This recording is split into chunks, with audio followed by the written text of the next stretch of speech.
my dear students. So today topic of discussion is cystitis. Cystitis is the inflammation and infection of bladder. So that will cause later on infection of urinary tract also. So clinical features are almost similar in case of cystitis. This is the inflammation and infection of bladder, most commonly in women's. Now why women's? Because of some factors like there is ascending fecal perineal urethral root.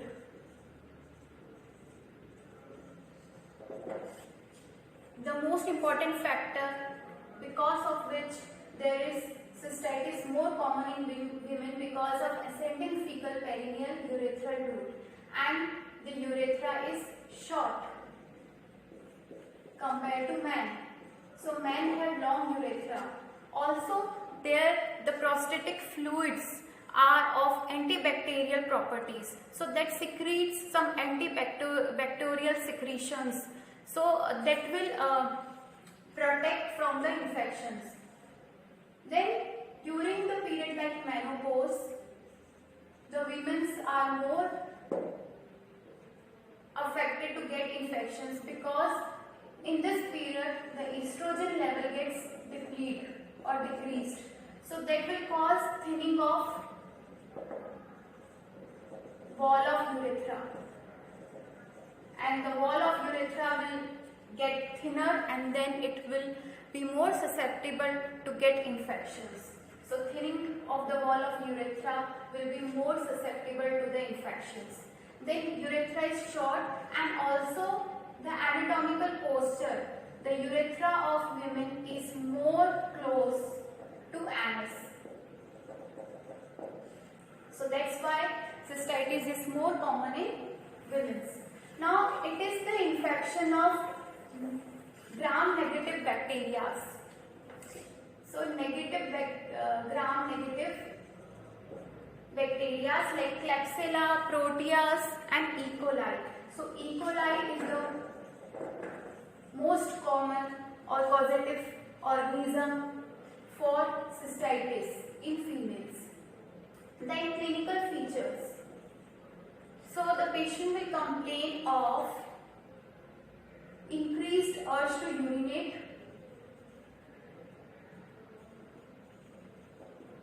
and there will be inadequate emptying of the bladder, so there will be dysuria, there will be nocturia, that is the frequency will increase in the night time. Then there will be suprapubic pain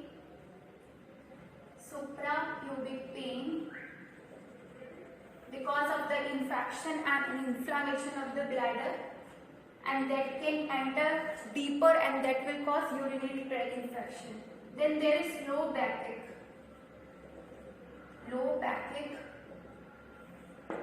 Then fever, because this is infection, so with fever there will be chills, rigor depending on the intensity of infection, body ache, fatigue, malaise. Then the urine is cloudy.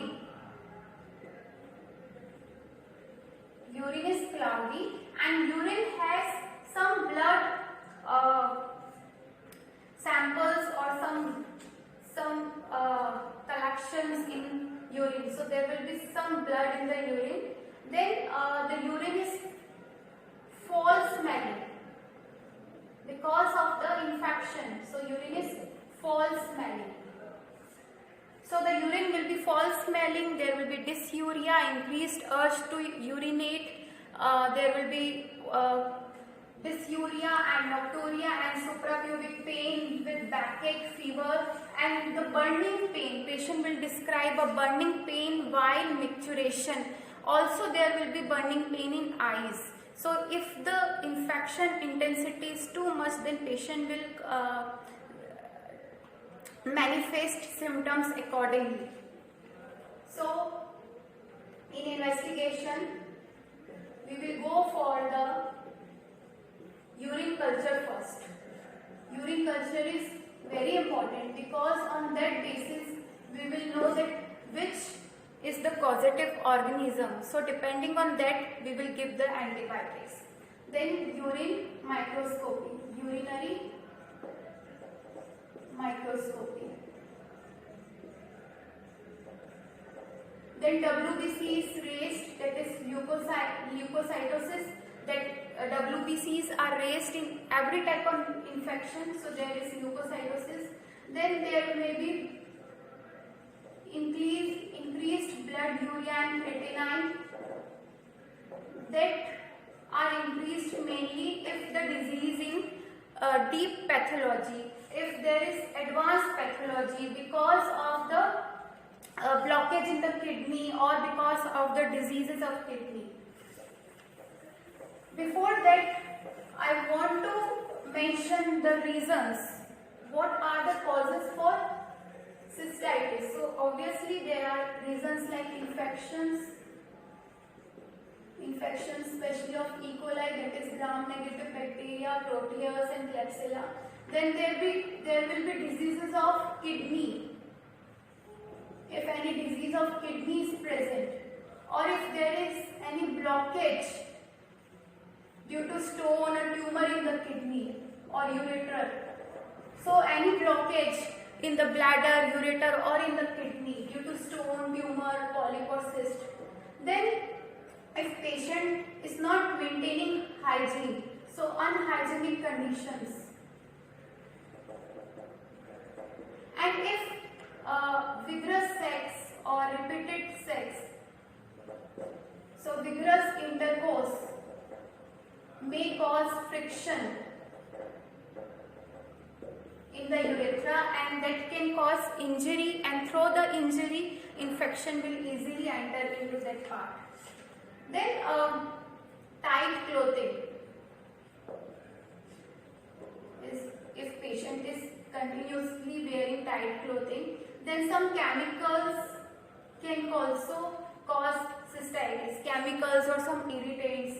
Then if patient is using any instrument like the catheterization or the dilatation, or any injury trauma has occurred, or if the patient has keeping tampons, so tampons are different to for the contraceptive purposes, for the birth control. So for the objective of birth control, if the female patient is using any instrument or keeping anything, so that can also cause infection.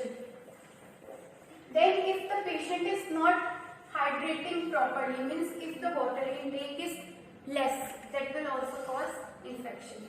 Now the treatment. The patient is given advice to maintain hygienic conditions,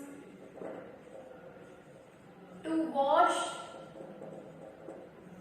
the urethra properly and repeatedly with water and soap, and to avoid harsh chemicals and irritants because that can also cause infection. Then to take proper water.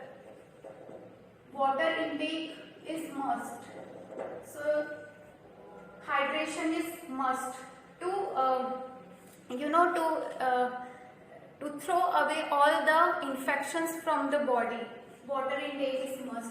Then for the pain, patient is usually advised to keep hot water bottles on that suprapubic area on the lower abdomen, and taking the squid's bath, the hot water bath, will also relieve the pain. Then spasmodics,